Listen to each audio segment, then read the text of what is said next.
All right, everybody, we're here at Lake Guntersville for stop number 4 of the Pro Circuit.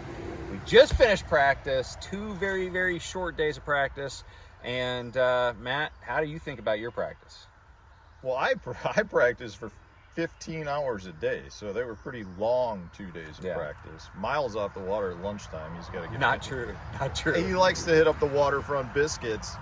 Don't let him fool you. He loves those things. I drove an hour to get to the waterfront biscuits. Dude, this place, everyone I've talked to, which isn't that many people, makes it sound like it's off the hook fishing. Yeah, and everybody. That's a concern to me, because conditions, in my opinion, should actually set up for it being a little bit tougher, because we have literally zero current. Yeah. Not literally, but like 8,000, which is what's normal, 35? That is literally no 40? current, pretty much. It's the grass, if you look at the grass, especially like the coontail that sticks up further, it's going the opposite direction. It's pointing up river, which, if you guys don't know, is abnormal. That's not how it's supposed to be. So it's actually kind of backflowing a little bit. Yeah, so we've got no current, which usually hurts the bite. We are pretty much post-spawn. I mean, there's still spawn, but there's fish out, so this is probably prime post-spawn period, right? Which a lot of times can be tougher fishing. And we've had like no wind, all sun, water is, warming up, and I mean, I feel like for me, it's been easier than I expected to get bites. Right. But the size is not what I was hoping to see. But I've been shaking fish off, so I don't know. I might get surprised. I've seen this. Yeah, I'm hoping that I get surprised. I only really set the hook, doing flipping and pitching like twice, and I ended up catching a 3-pounder, but then I caught like a 2-pounder, and then the rest kind of felt small. So I'm pretty concerned about that bite being just a lot of small fish, because a bunch of 2-pounders is not going to do you anything in this tournament. I mean, you're going to be way down the pack if you're bringing in 10, 12 pounds. Guntersville is going to fish real tight. If you end up catching 12 pounds, you're still going to be down there in the hundreds for sure. I think. Well, and that's why I concentrated out deep cranking most of the time. I mean, I'm fishing 15 to 25 feet, doing something that I think is where the post-spawn fish are moving to, which is why I'm going out and doing that. Miles is up on the bank flipping the whole time. Look at him, he's furious. No, we're doing the same thing again. Miles has been asking me all along what I've been doing, and I've been telling him flipping and pitching. I'm like, where did the crankbait come from? Yeah, you were ready to blow up there. You were holding it well behind the sunglasses. I'm like, what are you? I'm all fogged up. In reality, probably should have tried to work in some more offshore stuff, because I know there's fish out there, and I know that's where it could potentially get one, but there's no current. And a lot of people are saying they're finding them out there and they can't trigger them to bite.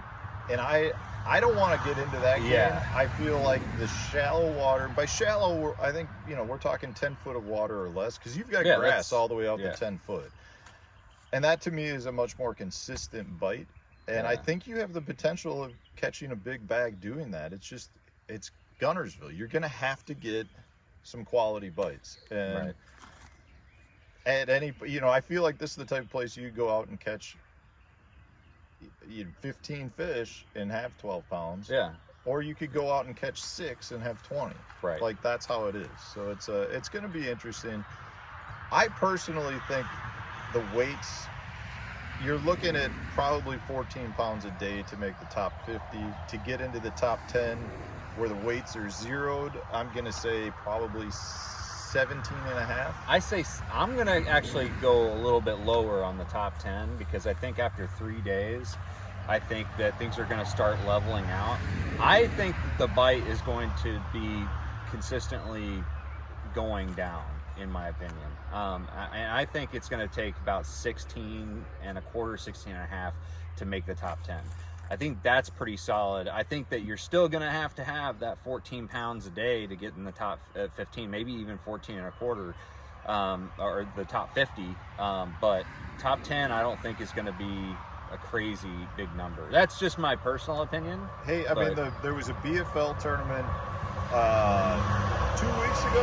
No, last weekend. last weekend, and the winner had 19 pounds. And Same conditions, really. Yeah, and that was 170 boats or something like that. So, you know, the high-end weights weren't that great, and there were not that many bags over 16 pounds, but there were a ton of bags in that 13 to 15 pound range, and I think that could be what we're looking at. This lake is too good as far as the average size out here. You know, the amount of 3-pounders in this lake is pretty incredible, even with them being skinny and post spawn right now. I hope so. I mean, like I said, I haven't seen them. I came here, this is a lake that I've been to a bunch, and for me it's been more about generating bites, knowing that the quality would be good. So I was coming here thinking, you know, you got to catch a limit. You got to catch a limit, because limits can be tough here for me in the past. And after practice, it's more now like, God, I hope the size is there, because I've been getting a decent number of bites a day. I just don't know what size to expect. And yeah, I think that there's going to be people that are expecting to catch really big bags and they don't catch them.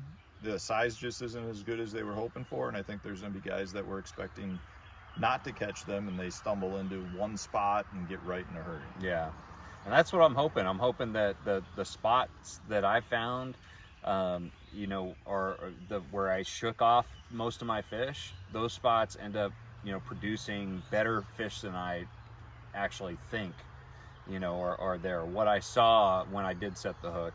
I'm hoping that it surprises me, because I don't have a whole lot else. I've got one other pattern out deeper that I can run a little bit, that I, you know, just briefly touched in practice, and got one other spot that I could go to, but that's pretty much it. And then I kind of ran into a metal block after that.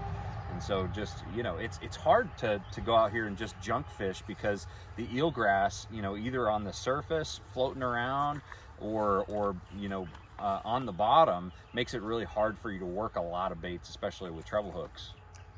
And it's also clear with 2 days of practice to develop a pattern. Right. Is tough to do in like a few hours. Right. Because you want to see a lot of water, you want to experiment with whatever you think may be working. So by the time you know it, 2 days of practice is over, and if you've got 2 things going after that, that's actually not that bad in most tournaments. Here I kind of feel like guys will be doing everything that they want to be doing, from fishing frogs to flipping, you know, cover to fishing 20 feet of water. Yeah. We'll see. I'm cautiously optimistic. Yeah. But we'll see. Yeah. All right. Final thoughts from Chris Grow behind the camera, our Battleborn brethren. Come on. What do you got to say? What do I got to say? I'm upping it a hair. I'm saying just under 15 a day to make the top 50 cut.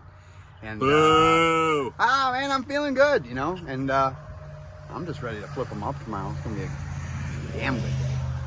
All right, well, the legend, Miles Burghoff. Check him out at SonarFishing. The rat. Check out the chain rat, Chris Grow, at Chris Grow Fishing. Yes, sir. And check out myself, Matt Steffen Fishing. Stay tuned. Let us know in the comment section, of the 3 of us, who will have the biggest day 1 bag. Thanks for watching.